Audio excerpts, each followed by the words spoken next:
Welcome to Shipwreck Sunday, where we investigate disasters at sea and the impact that they have on the world today. My name is Elinor. Today, we will be discussing the SS Shady Side, a paddle wheel steamer and Hudson River cruiser owned by the Black Star Line that sank in 1922. Before we dive in, I must inform you, this story does include details of a maritime disaster resulting in the loss of a vessel, racism, discrimination, and death that may be disturbing to some audiences. Viewer discretion is advised. Please note before I begin that I am not a mariner or expert in the field of maritime history, but I have done my research and will present the information as I understand it and with accurate nautical terminology. In today's episode, I will be including the basics of nautical terminology in the description for anyone who needs it. In today's episode, there will be some research that is contradictory since we are once again untangling the Black Star Line's business dealings, and I will be transparent when the details are fuzzy. There are already fuzzy details in this story. I have to be real with you guys real quick. There's two endings to this ship's story. So when we get there, we are going to explore them both, and I'll give you my take on what I think the truth is. Usually, the truth lies somewhere in the middle. With that, we'll get right into SS Shady Side.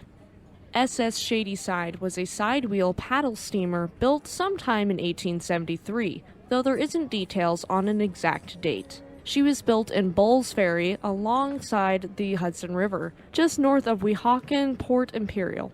She'd later be described as, quote, one of the handsomest passenger boats on Long Island Sound in her later career, and judging by paintings of her, she did seem like a gorgeous ship. As for her characteristics, we don't have much to go on, unfortunately. She was a wooden-hulled inland boat capable of carrying 600 passengers in 1880, though this capacity would be increased in 1899 to 700. SS Shady Side's vertical beam steam engines were made by Fletcher, Harrison and Company, which is currently W&A Fletcher Company, and they powered her two side wheels. She was 168 feet and 1 inch long, with a beam of 27 feet and 5 inches wide, a hold depth of 9 feet and 5 inches tall, and she displaced 444 gross registered tons, with her net registered tonnage being 329. According to depictions of her, she had one black funnel near the bridge of the ship, and she was painted white, with her name painted over her side wheels. She wasn't always owned by the Black Star Line. Originally, SS Shady Side was owned by the Morrisania Steamboat Company, and she'd ferry passengers to Upper Manhattan and the Bronx on the East River. Later in her career, she'd also run passengers to Stamford, Connecticut and Fort Lee, New Jersey. Along this route, she'd make several stops at Shady Side. Yes, that's a real place, as well as Gutenberg and Tilly Tudlum. She'd have a decently successful career until the new elevated railroad would make her uneconomical, and she'd make one last run to Harlem on July 4th, 1880. SS Shady Side has a difficult history to untangle, but one thing that is for certain is that she was involved in two accidents in the fog. In both of these accidents, the other ship involved was damaged. SS Shady Side would cause one accident and be involved in the other. The first of these accidents was in mid-March of 1875, when SS Shady Side struck a tugboat named Mary and sunk her. Mary had been backing out of a slip between piers on the East River near Corlear's Hook on the Lower East Side. As a result of this, George F. Townsend, the presumed owner of Mary, sued Morrisania Steamboat Company and was awarded damages in May of 1876. Presiding Judge Blatchford found that the tug was entirely innocent and had yet to emerge from the Jackson Street Pier when SS Shady Side came blazing out of nowhere, going far too quickly for being this close to the pier, and struck the tug. It's unknown if there were any fatalities in this incident, and her other accident would take place later, and we'll get there. For now, let's look into a different part of SS Shady Side's career. From day one, SS Shady Side butted heads with other vessels on her route for monetary glory. She was the fastest ship of the Morrisania Steamboat Company, and because of this, she was frequently involved in races against the Sylvandelle, the fastest ship of the Harlan Line. This rivalry was fierce and the talk of town, and the captains of both ships went to great lengths to win these races, sometimes taking enormous safety risks. One such event took place in 1875, when the Sylvandelle had a piece of oak strapped to her to prevent SS Shady Side from passing her. We don't know where this piece of wood was, whether above or below the waterline.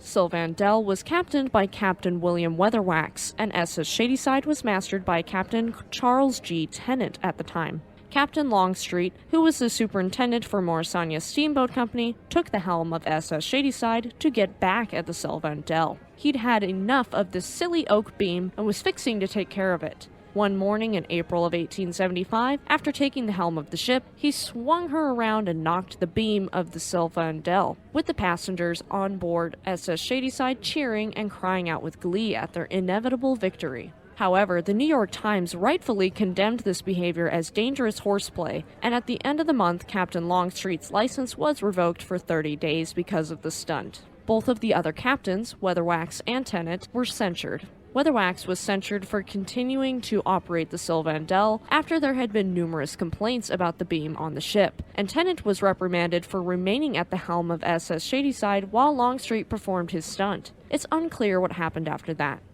The New York Times spoke of SS Shady Side once again in 1881 when they reported that the police were interested in purchasing her for the 24th Precinct. It was stated in the article that, quote, she cost $83,000, was sold to the steamboat company for $58,000, and the amount now asked for her is $38,000. It will cost about $3,500 to fix her up, and the police flag can be transferred to her in the early spring. Let's translate that into modern numbers. So the ship would cost $2,415,113 today rather than $83,000, and it was sold to Morrisania Steamboat Company for $1,687,669 today rather than $58,000. The amount they were asking for her would be $1,105,714 instead of $38,000, and it would cost about $101,842 to fix her up instead of $3,500. That's an expensive steamship, and quite the investment for anyone. The mortgage on SS Shady Side would be foreclosed on in 1881. For anyone unfamiliar, foreclosure is the action of taking possession of a mortgage property when the mortgager fails to keep up their mortgage payments. It's like repossessing a car when someone fails to make payments on it, or evicting a renter who fails to pay their rent. During 1882, SS Shady Side ran regular routes between Pier 3, the North River, and Tompkinsville, Staten Island at half price. It was only 5 cents or $1.45 in 2023 for the trip. Because of this vast price decrease, SS Shady Side became very popular, and this sparked frustration from the Staten Island Ferry Company, who complained about the price undercutting. An investigation was opened, and it was found that SS Shady Side had not only been slashing the price of their fare, but had also been operating without a ferry license. The case was then brought before the New York Supreme Court, and they ruled against the boat's operators. They were enjoined from running the Pier 3, North River, and Tompkinsville route entirely, and this injunction would be re-ratified once more in July of 1882. A month later, in August of 1882, SS Shady Side was busted once again slashing prices on their fares for yet another route, this time between New York and Yonkers, a city in Westchester County, New York. Once again, the fare was more than half of what it usually was at 5 cents. Typically for this route, the standard fare was 20 cents, which would be $5.82 in 2023. This sparked a heated battle between the owners of SS Shady Side and the two firms which ran the other ferries on that route. These ships were the Riverdale, the Kristen A, and the Caroline A. Peen, and they began blocking the docks where SS Shady Side usually docked and tossing her lines into the river. The bitter dispute didn't stop there, however. There were even reports of passengers of SS Shady Side being assaulted. At some point, a fence with a locked gate was put up to block the SS Shady Side, but passengers simply hopped the fence and boarded the ship anyway. The other operators figured that the SS Shady Side had to be operating in a financial deficit, and at some point she'd run out of business. However, Walter H. Shoup, the operator of SS Shady Side and manager of the Columbia Line, claimed he'd already taken the matter up with the Yonkers Police Court and that SS Shady Side was acting well within her rights. Newspapers would later report that the strategy was so immensely successful with SS Shady Side that the Columbia line could not keep up with demand, and so they hired a larger ship in September of 1882 to keep up with it. They hired the Americus, and she had a capacity for 1,500 passengers. Mysteriously, this ship was owned by a secret society of sorts that had around 800,000 members, and they called themselves, quote, the Sons of Columbia. They chartered Americus to the Columbia line for about $160 a day, which would add up to be about $4,655.64 a day in 2023. SS Shady Side had been working on the Delaware River between Wilmington, Delaware, and Philadelphia, Pennsylvania, and running at a financial loss when in June of 1883, when the captain took the ship from her wharf with no explanation. It was like a carjacking 1883 style. There was a wanted notice on the front page of the New York Times shortly after, and it was assumed she had been taken to New York. It's unknown what the outcome of this boat jacking was, where they found SS Shady Side, or when she was found. It's also unclear what happened to the captain who took her from the wharf.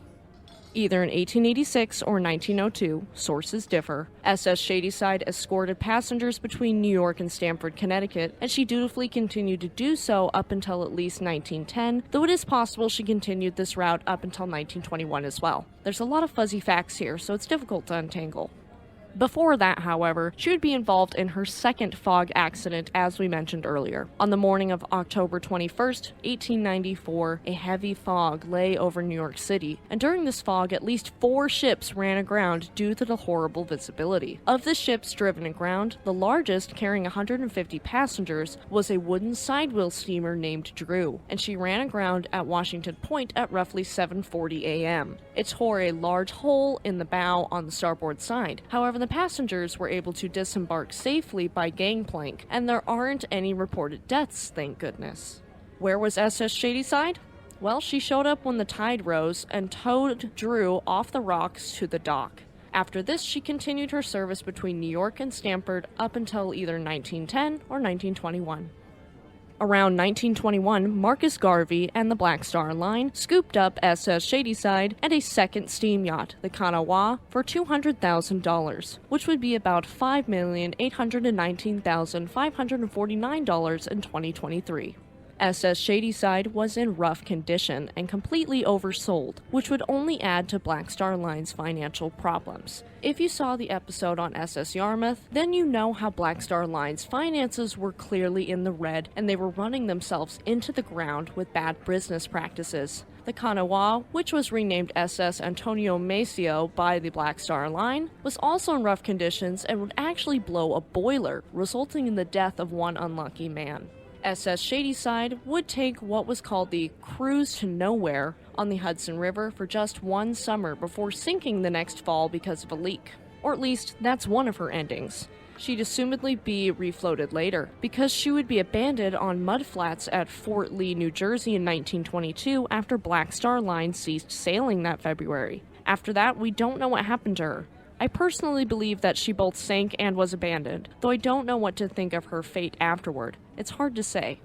As we know, Marcus Garvey would be convicted of mail fraud, and Black Star Line would fall, fading into history. President Calvin Coolidge actually deported Marcus Garvey back to Jamaica in 1927 after serving a 5-year prison sentence. Black Star Line's losses were estimated at between $630,000 and $1.25 million, which is between $11,129,888 and $22,083,110 in 2023.